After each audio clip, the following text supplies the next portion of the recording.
Well, the Harvest Show has some terrific guests lined up for today, and we'll get to them right after this. Do you believe everything that you hear?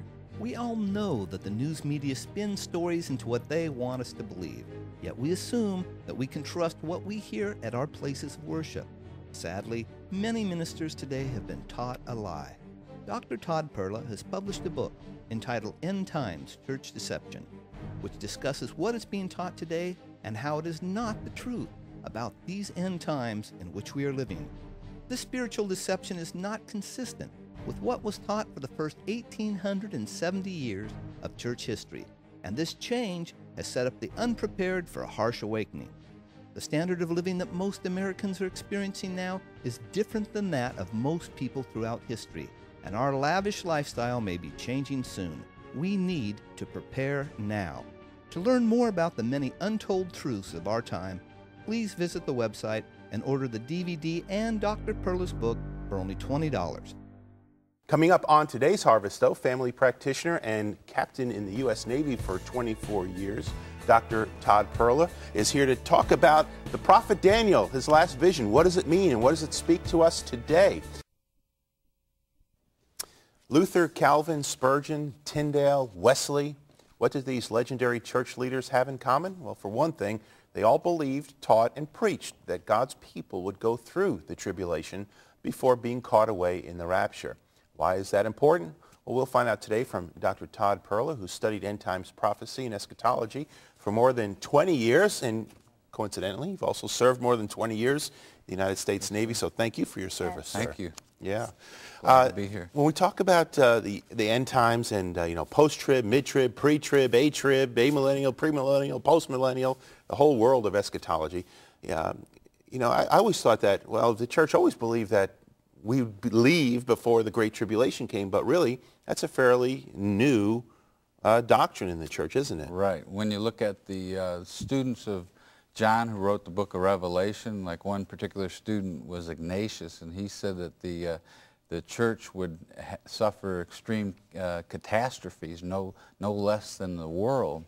And he was referring to the tribulation period. When you go through church history, like great men of faith like Martin Luther, he said the book of Revelation is about the church in the tribulation, how they would face many disasters. So it's all through church history. Yeah. So with the introduction of a pre-tribulation rapture or taking away of the church, how did that kind of come into play and into vogue, if I could use that word? That came about in the 1870s. Anglican minister Darby came over from Europe, and he came over with this new doctrine. Initially, the seminary students thought it was heresy, but he teamed up with Schofield, and Schofield was the first to have study guides, and the seminary students just loved those study guides, and about everyone had notes, huh? Yeah, and in those study guides had all the pre-trib doctrine, and slowly the pre-trib doctrine won over, and now it's the predominant theory in America, and it lines up perfectly with this health, wealth, and prosperity that we've all experienced, which is not the norm for the church. Right, and even in the modern day, I mean, I've done some traveling, and, as persecuted church members in China or in the Middle East or in regimes in Africa, and, they've got a different view of what the church is going to go through than we do here. Definitely. Yeah. And I think when persecution hits here, we'll have a different story. So you believe that particularly Christians here in America need to prepare for the persecution that is coming? Yes, I believe now's the time.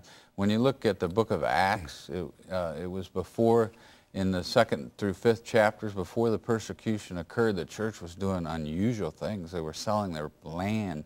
That was their identity for the Jewish people, and they were pooling their monies together, and God put it on their hearts to do this because he saw the persecution coming, and they needed to have a way to sustain themselves and to be able to bring the witness of Christ throughout persecution. So when it comes to why is it important to at least be open to the idea, because to be, in all honesty, I think case can be made across the board. From biblical verses and just ways of thinking, whether the church can be taken away or go through the tribulation. But it seems like it would probably be wise to be ready Right. to go through it, and then if we, catch the first bus out of here, well, thank God for that. Praise but the Lord, if not, we're ready, So there's a real soberness and preparation that has to take place. How do we prepare for something as great as the end times tribulation? Well, we have to look at our examples of the church throughout history.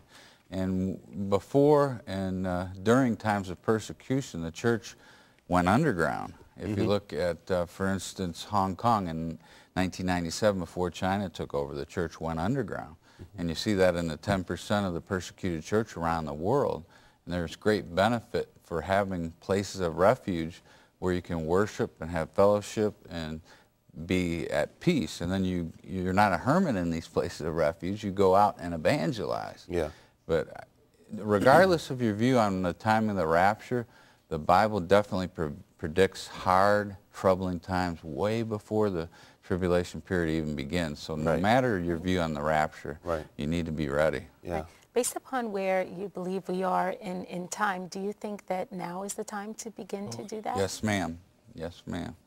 And there's a lot of prophetic unfolding, like Daniel's last vision, and other things that have happened, and it seems like things are just escalating and snowballing, and you see right now a major Middle East war on the horizon. And when that happens, believe you me, there's going to be world chaos when that next war happens. Yeah. While we were listening to Brian, I was just checking some news sites, and apparently Iran's leader Ahmadinejad said the United States has to choose, and specifically said President Obama has to choose whether to stand behind Iran or behind Israel. So it seems like, we're coming to a time where some really cataclysmic decisions can be made. What does Daniel, because now in addition to End Times Church Deception, you've got Daniel's Last Vision, kind of a study DVD. What does Daniel the prophet have to tell us about the times that we're living in?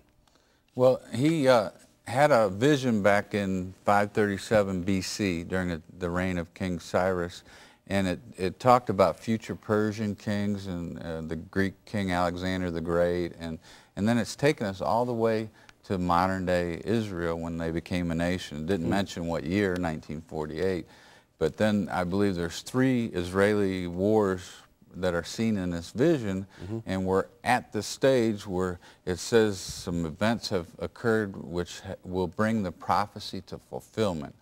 Though the prophecy started 2,500 years ago, it's coming to rapid succession fulfillment in these end times, and I believe we're right at the verge.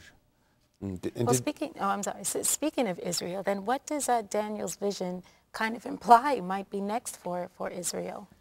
Hard times, unfortunately. It appears that Israel will be isolated, and we see that sort of happening in the White House and some of the politics. Well, and just in Europe and in the world in general. And, the Vatican, everybody's putting heat on Israel, and they're going to be more and more isolated, and then there's just going to be this king of the north which will come and attack them, and believe it or not, defeat them, but they will remain a nation.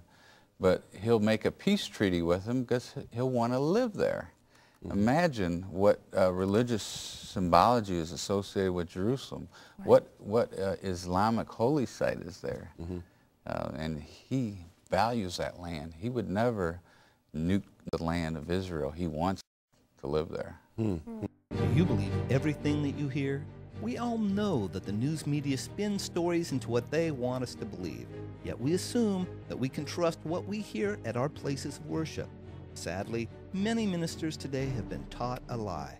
Dr. Todd Perla has published a book entitled End Times Church Deception, which discusses what is being taught today and how it is not the truth about these end times in which we are living.